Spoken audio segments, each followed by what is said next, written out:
All right, it is Friday morning, and the President of the United States is wasting precious political capital talking about Epstein, not about affordability or about Russia's invasion of Ukraine or about the tariff war that he started against essentially every single country on the globe, except for Russia and North Korea for some reason. No.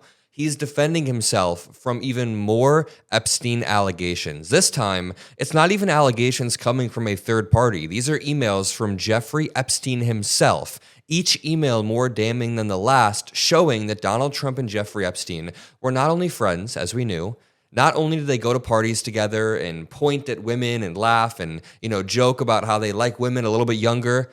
Surprise, surprise, it goes deeper than that. Surprise, surprise, Donald Trump knew about Jeffrey Epstein's deepest, darkest proclivities the entire time. The actual rape of young girls that he was perpetuating en masse, it seems like, and I guess you can call it a network of both blackmail and trafficking that was going on through Jeffrey Epstein. All of this is to say, Donald Trump is spending his Friday morning talking about this, defending himself from this, rather than focusing on any of the important issues. Just a few days ago, we had the FBI Director Kash Patel. We had Pam Bondi from the DOJ. We had all of the most important officials who should be solving and preventing crime, preventing terrorist attacks, fighting our enemies both abroad and finding spies domestically. The FBI has more important shit to do, but they're still protecting Trump from Epstein. At the same time, we see MAGA supporters beginning to turn on Trump. Listen to friend of the show, Aaron Parnas, breaking this down. We have some big news right now. Donald Trump is facing major backlash from MAGA base this morning on Truth Social after waking up and posting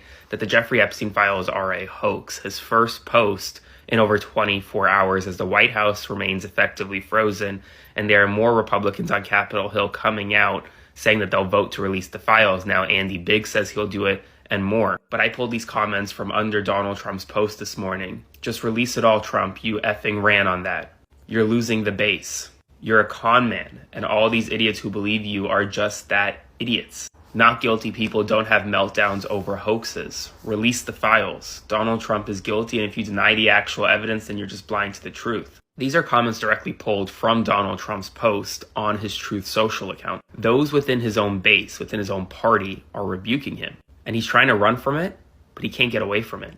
We're going to break this down a little bit more in 1 second. I want to go to the actual comments of his post. But first, let's read what he said. He said, quote, "The Democrats are doing everything in their withering power to push the Epstein hoax again. Already we can debunk this. This came from the Epstein estate itself.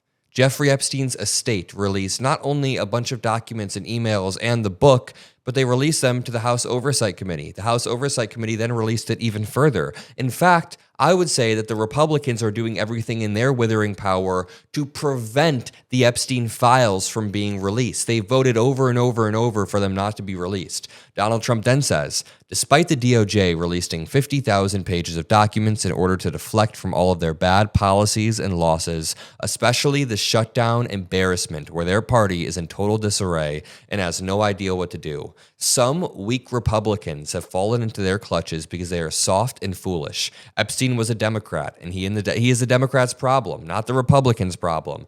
Just the pivoting here is insane. This is actually a desperate attempt from Trump to control the narrative, which honestly he's usually pretty good at.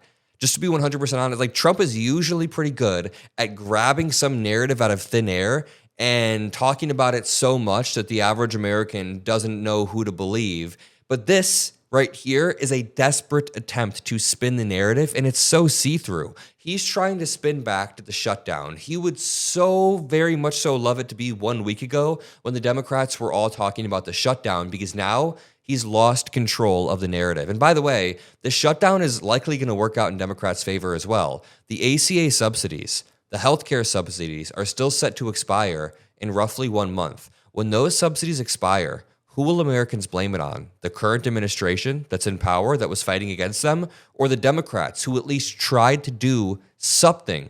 They tried to do something. I have a friend whose mom is reliant on the healthcare subsidies provided, and she didn't really know that. She didn't understand that until the fight happened. And then she's been paying attention. She's been paying very close attention. She's going to be paying attention when Republicans vote no next month, and she's going to know exactly who to blame. So just to go back to Trump's post, it is a desperate attempt at narrative control, and the people in the comments can realize that. I mean, let me just finish reading this. So let me just to recap. He says, the Democrats are doing everything in their power to push the hoax, when in reality, it's the Republicans trying to stop this narrative desperately. He then tries to pivot to the shutdown because he really wishes it was 1 week ago. He then calls some Republicans weak Republicans. He's referring to Nancy Mace. He's referring to Thomas Massie. He's referring to Republican Marjorie Taylor Greene and Lauren Boebert, the 4 Republicans who voted for the discharge petition to release the Epstein files. The only problem for Trump is that has opened the floodgates. We now have Representative Don Bacon and perhaps a dozen other Republicans who are going to vote for the actual release of the files when it comes to the House floor a month from now. We still have to do the actual vote. He then says Epstein was a Democrat. Then why did he hang out with you so much, man? He then says, not the Republicans' problem. Ask Bill Clinton, Reid Hoffman, Larry Summers about Epstein. They know all about him. Don't waste your time with Trump. I have a country to run. The only thing that Trump is running from right now is his connection to Jeffrey Epstein. What do you mean you have a country to run? Every single time you're on Air Force One, you're talking about the women that were groomed out of your spa, trying to deny it. It's disgusting. The top reply coming from Patriot 10 minutes ago, Patriot7575 says, okay, I definitely did not have, quote, did Trump really give a guy named Bubba a blowjob? And could Bubba be Bill Clinton on my bingo card? And he's referring to these emails from Jeffrey Epstein and Mark Epstein. Mark says, how are you doing? A while back you mentioned you were pre-diabetic. Has anything changed with that? What is your boy Donald up to now? Epstein responds, all good. Bannon with me. Epstein spent a lot of time with Bannon during Trump's first term. And then Mark Epstein says, ask him if Putin has the photos of Trump blowing Bubba. If Putin has the photos of Trump blowing Bubba. Epstein says, I thought I had cirrhosis. I think it's some sort of disease. And then they say, you and your boy Donnie can make a remake of the movie Get Hard. You mean Donnie T. I'd rather be in Donnie D's shoes. It's an odd conversation, but there's a point where they say, ask if Putin has photos of Trump blowing Bubba. It's a really weird, I don't know if it's meant to be taken literally or if it's a reference to the movie that they're talking about, Get Hard, where there's dudes in prison, and they're saying, is Trump acting this way because Putin has some sort of leverage over him? But either way, this is very weird, and this is coming on Truth Social from someone named Patriot7575. They're all coping in the replies here. Let's continue. Cassie says, so sorry to hear they're using the child sex trafficking ring that you keep pretending isn't real to distract you from all the wars you keep trying to start. Oh, here we have a true cult believer. Connie says, find those weak Republicans and get rid of them. Oh, honey, Trump is the weak Republican. Connie, you are the weak Republican. You are falling for this. Was draining the swamp a hoax? Asks Eclipsed. Oh, honey, you voted for the swamp. You voted for the swamp, Eclipsed. Someone said, doesn't this sum it up? Democrat bullshit detected. Okay, that's just either a bot or a true believer of the cult. They say, no sweat, Mr. President. We know that you're a pedophile and we don't care. Someone says, great point. So much evidence that Clinton went down to Epstein, yet the news doesn't interview them at all.